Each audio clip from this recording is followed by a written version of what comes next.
The sun rose over the Lagos coastline and painted the waters gold. Fishermen were already at the shore preparing their nets for the day, while children ran along the sand with laughter echoing. In the village of Ijid, life was simple and harsh, yet full of rhythm and stories. Ife, a young girl of 15, carried a bundle of fishing nets toward the small wooden hut where her father lived. Her hands were rough from helping mend nets, and her eyes reflected a cleverness beyond her years. Her father, Adewale, was a quiet man with deep lines on his face from years at sea. He worked hard, but the village still struggled to pay taxes imposed by the Oba of Lagos. Ife's days were usually spent repairing nets, running errands, and helping her neighbors, but she had a curiosity that often led her beyond the village. She watched the way traders from the city moved along the coastline and noticed small details that others ignored. She listened carefully when the elders spoke about the Oba and his wealth. They described his palace with walls of coral stone and golden gates. They spoke of the heavy taxes that crushed villages and the fear that filled the hearts of common folk. Yet, Ife had never seen the Oba in person and often wondered if the stories matched the man himself. That year, the Oba announced he would visit Ijid during the annual coastal festival. The villagers were excited and fearful at the same time. Decorations were put up along the village paths, and the women prepared bowls of palm wine and roasted fish. Ife helped her mother weave colorful mats and string shells along the doorways. She watched the elders whisper among themselves, guessing what the Oba's visit might bring. Would he offer gifts or inspect their village to demand more taxes? When the day arrived, the villagers gathered at the beach. Canoes floated in the water, filled with dancers and drummers. The sound of talking drums and chants filled the air. Then a procession appeared on the horizon. The Oba came in a gilded canoe, surrounded by his guards. He was tall and wore robes of indigo embroidered with gold. His crown glimmered in the sun. People bowed and offered him fish and palm wine. The Oba laughed loudly and boasted of the riches of Lagos and the power he held over every village along the coast. He spoke of loyalty and obedience, yet his gaze swept the crowd with a hint of arrogance.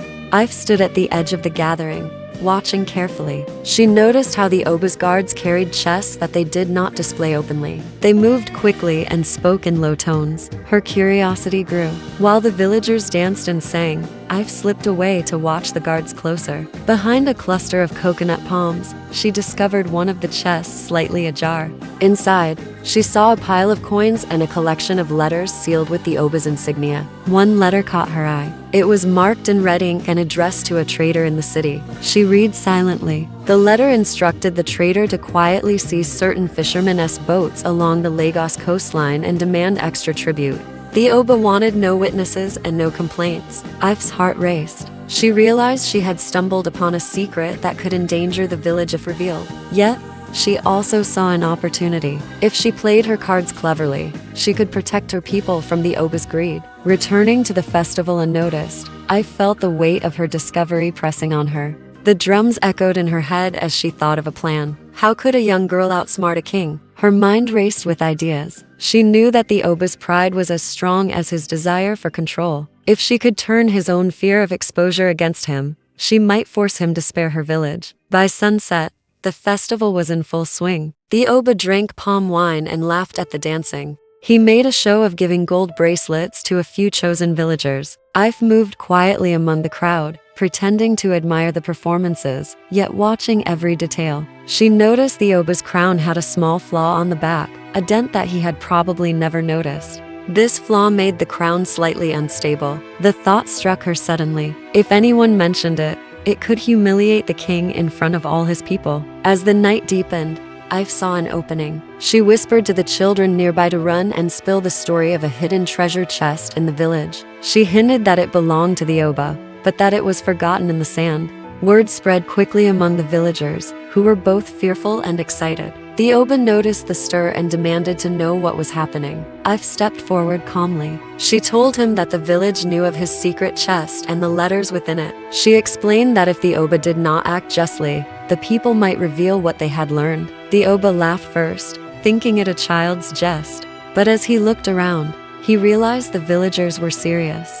Fear flashed in his eyes. Ife continued, explaining that she had observed the letters and that she understood his orders to the traders. The crowd fell silent. No one had expected a young girl to speak with such authority. The Oba's guards shifted uneasily, unsure how to react. The Oba's face darkened. He realized he could not punish the village without exposing his secret. Ife's intelligence and bravery had cornered him. He spoke slowly, offering protection to the village if they swore loyalty. The villagers cheered quietly, relieved. I felt a strange mix of pride and disbelief. A young girl from a poor fishing village had outsmarted the king of Lagos. That night, the village celebrated. Fires burned on the beach and the air was filled with music and laughter. Yet, in Ife's mind, a plan began to take shape. How could she ensure that the Oba would keep his word? She knew that cleverness was not enough. Strategy and patience were needed. And so, under the moonlight, she made a vow to protect her village, no matter the cost.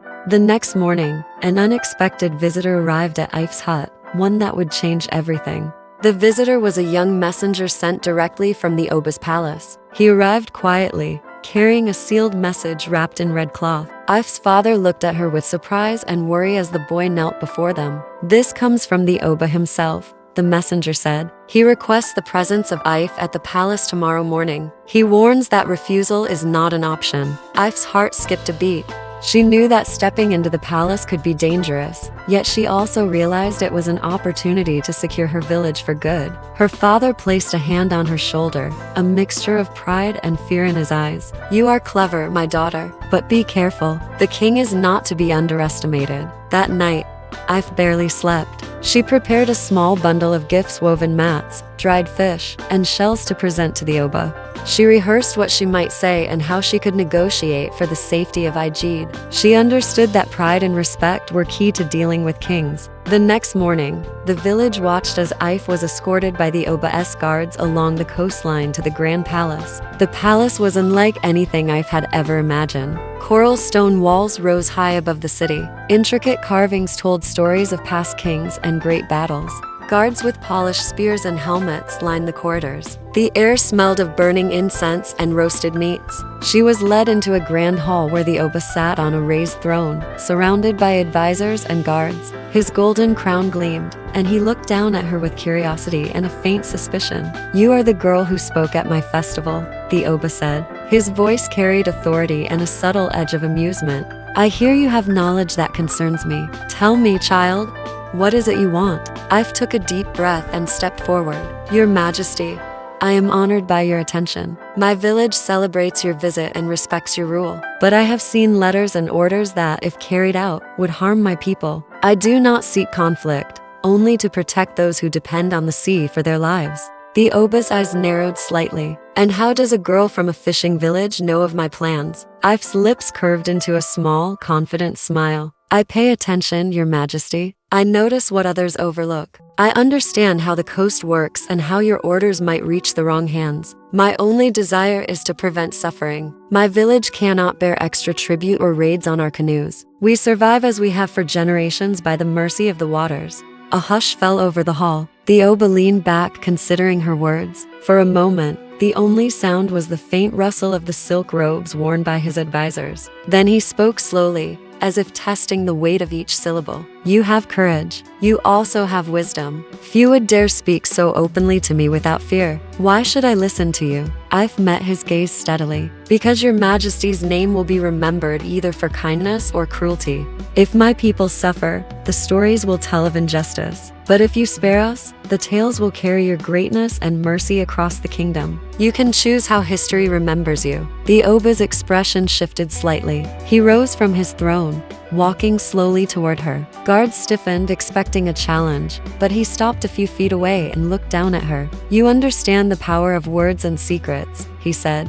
"You have turned my own plan against me without striking a single blow. Few have that ability. You are a rare child indeed." He gestured to one of the advisors, who brought forward a small chest filled with gold coins. The Oba opened it and showed Ife the contents. "I offer this as a gift. But more importantly, I swear that your village will not face extra tribute or harassment. I will send a formal declaration to all officials along the coast. Your people are under my protection." I've bowed deeply. "Your Majesty, I am grateful. My people will honor your protection and continue to respect your rule. I promise this on behalf of my village." The Oba nodded. "You have taught me a lesson in humility, Ife. A small mind, when clever, can shake even a king." Returning to Ajid, Ife was greeted as a hero. The villagers could hardly believe that their young neighbor had confronted the Oba and returned safely. Fires burned longer that night, music played louder, and laughter rang from hut to hut. Yet, as the celebration carried on, Ife knew that her cleverness alone might not be enough. Power was unpredictable, and even the most careful kings could be swayed by envy or ambition. She resolved to remain vigilant, watching the coastline, the traders, and even the Oba's messengers who occasionally passed through. Days passed, and news of the Oba's protection spread across the region. Neighboring villages whispered of the girl who outsmarted the king. Traders who had once eyed with greed now treated its people with respect. But while Ife enjoyed the newfound security, she noticed something troubling. The letter she had discovered mentioned other villages along the coast. If the Oba followed through on those orders, someone else would suffer. Ife realized that her cleverness could not stop the Oba everywhere. She needed a plan to create fairness beyond her village. One evening, while mending nets by the water, Ife noticed a shadow moving near the shore. It was a man cloaked in dark cloth, carrying a bundle of letters. She hid behind a rock and watched as he dropped the letters into a small hollow, unaware that she had seen him. She retrieved the letters quietly and read them by the light of the moon. The instructions were clear. The Oba intended to increase control over several fishing communities, using threats and secret orders to extract wealth. Ife's heart pounded. This was bigger than she had imagined. Her village had been saved, but the kingdom's fishermen were still at risk.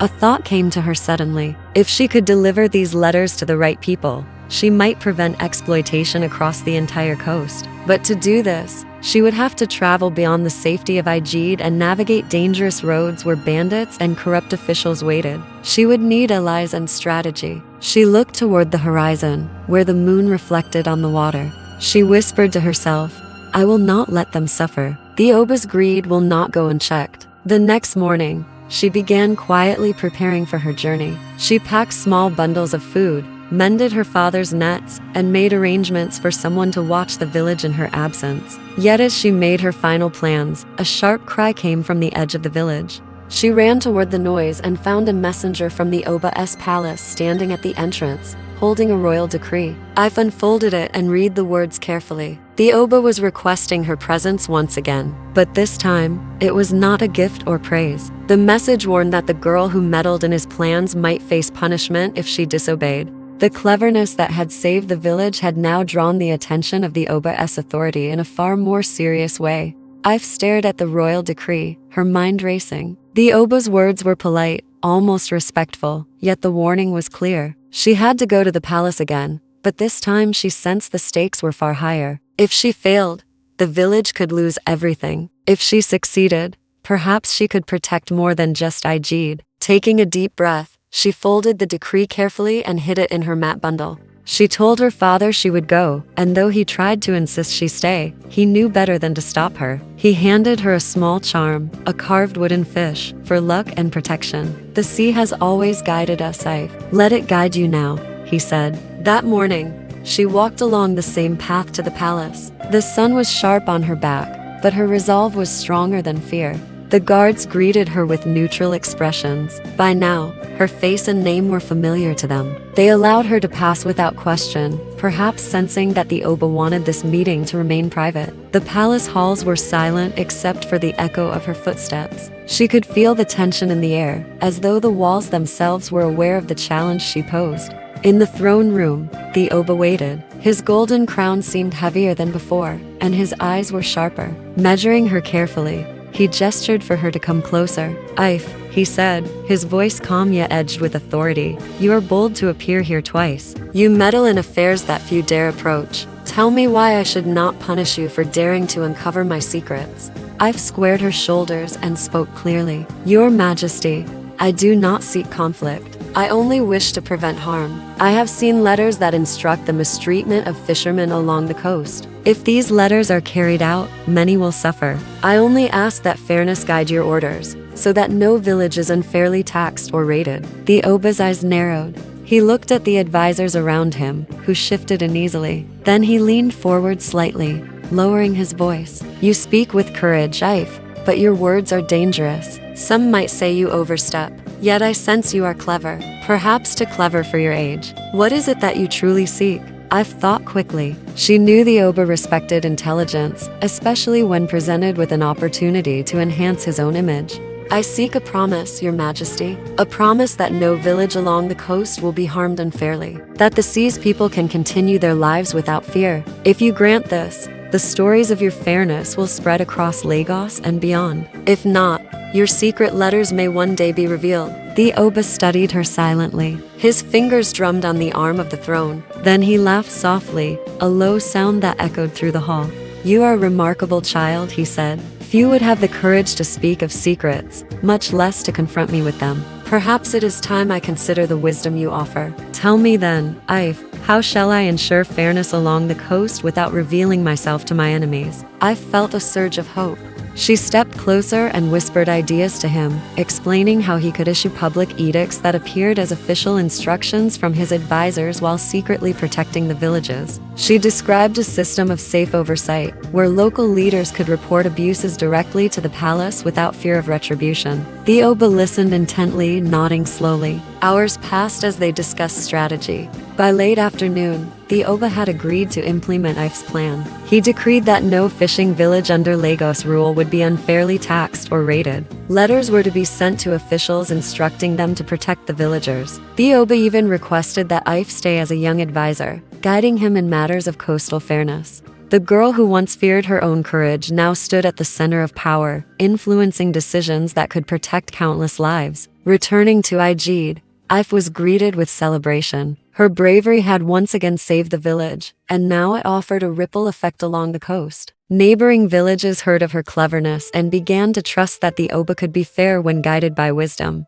But Ife knew that power was fragile. She could not rely solely on promises or letters. She had to stay alert, watch for threats, and ensure that fairness endured. One evening, while sitting near the water mending nets, Ife noticed a group of strangers approaching the village. They carried long knives and seemed to move with the confidence of those accustomed to taking what they wanted. Her heart raced. Were they traders seeking tribute, or perhaps agents of the Oba testing her village? She ran toward the villagers, warning them to hide and prepare for defense. As the strangers neared, Ife saw something that made her pause. One of them carried a bundle of letters with the Oba's insignia. She realized immediately that these were official communications, but someone had altered them. The words were twisted to demand tribute that the Oba had forbidden. Betrayal was at hand. The cleverness that had saved the village might not be enough this time. Ife's mind raced. She needed a plan that would not only stop these intruders but also uncover who had altered the letters. She whispered instructions to the villagers, guiding them to hide along the shadows and prepare nets as traps.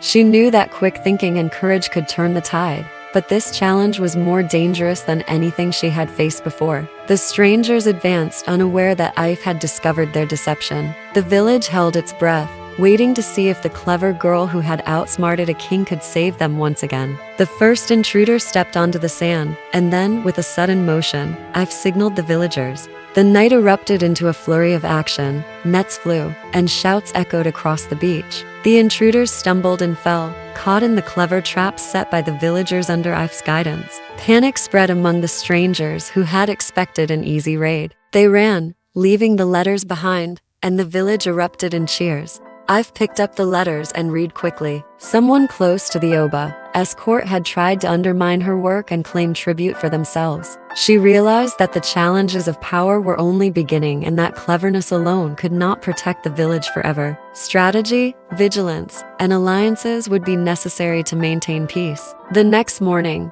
Ife decided she had to confront the Oba once more, not as a frightened girl, but as a wise messenger who understood the dangers of greed, deception, and power. She knew the journey ahead would test her courage more than any festival or secret letter ever had. I've packed a small bundle and prepared to travel to the palace once more. Her father and the villagers tried to persuade her to wait, to let the Oba send his own officials to handle the situation, but Ife shook her head. She knew that only she could ensure the letter's truth reached the king and that justice was preserved. She set out at dawn, walking along the coastline where the waves lapped softly against the sand. her mind focused and alert. Every shadow, every sound of footsteps in the sand made her pause. She was no longer just a girl from Ajeed. She was a guardian of her village and the people beyond. When she arrived at the palace, the Oba was already expecting her. This time, he did not greet her with amusement. Instead, his face was serious, and a flicker of worry crossed his eyes. He motioned for her to approach. I hear that someone has tampered with my orders, he said. This is serious. Tell me everything you have seen. I've stepped forward and presented the altered letters. She explained how intruders had tried to claim tribute for themselves, how they had moved under the guise of official business, and how the Oba's name had been used to justify exploitation. She spoke clearly and confidently, outlining the danger that corruption posed to both the villagers and the kingdom's reputation. The Oba studied the letters and then looked at Ife. You are remarkable, he said. Few would have noticed the deception. Few would have had the courage to confront it. You have once again protected my name and your people. Tell me, child, how did you know it was altered? Ife smiled faintly. Your Majesty, I have watched carefully. I notice what others overlook. I understand the ways of traitors and couriers. A letter that claims my people owe tribute when you have already forbidden it is a trap, meant to test us or to gain personally from the kingdom's fear. The Oba nodded slowly, a shadow of respect crossing his face. You are cleverer than anyone I have met. I see now that wisdom is not always measured in age or rank. I wish to reward you, but more importantly, I wish to learn from you. Tell me, Ife, how shall I prevent such deception in the future? I've suggested a system of trusted messengers and verification methods. She proposed a council of village leaders to report issues directly to the palace without fear of punishment. The Oba listened carefully, taking notes as if her words were gold. By the end of the day, he had issued new orders to ensure fairness along the coast, and he publicly acknowledged Ife's role in safeguarding the villages. Returning to Ajeed,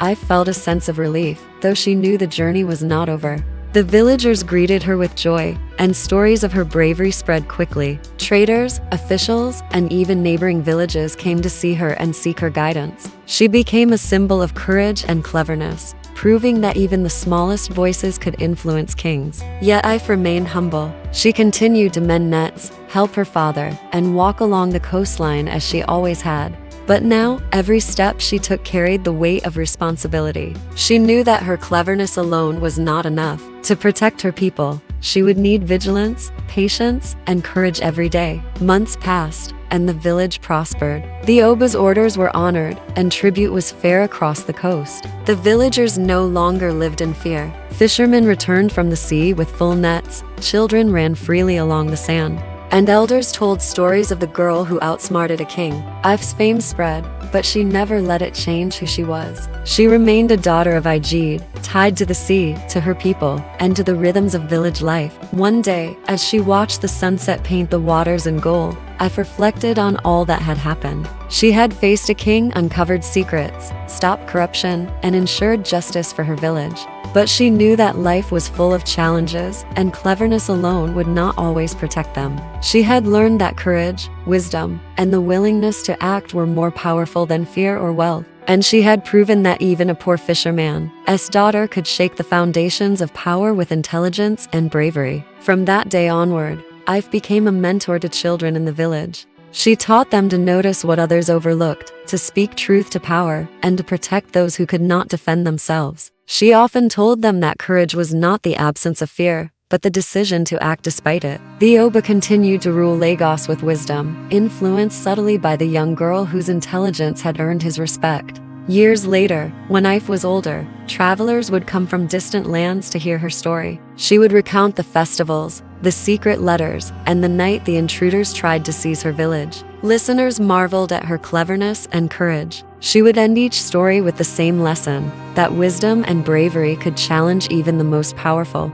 that a single clever mind could protect a village and perhaps inspire a kingdom. And so, the tale of Ife, the fisherman's daughter who outsmarted the king of Lagos, passed into legend. The villagers of Ajeed never forgot the courage that saved them, and every child who grew up hearing the story learned that greatness often begins in the most humble of places. Even the mighty can be guided by the smallest hands, and even the poorest can teach the wealthiest the value of wisdom. The waves of Lagos continued to crash against the shore, carrying stories, secrets, and the echoes of a girl whose cleverness changed the course of a kingdom. The story of Ife's bravery remained alive, a reminder that courage, intelligence, and steadfast heart can shake the strongest thrones. In the coastal village of Ijeed, Lagos, a clever young girl named Ife grows up helping her father mend fishing nets. When the Oba visits during a festival, boasting of wealth and power, Ife discovers his secret orders to exploit villages along the coast. Using her intelligence and courage, she confronts the king, outsmarting him and securing protection for her village. But when a plot to alter the Oba's letters threatens the people again, Ife rises to the challenge, uncovering deception and ensuring fairness across the kingdom. Her bravery transforms her from a fisherman's daughter into a symbol of wisdom and courage, proving that even the smallest voice can shake the foundations of power.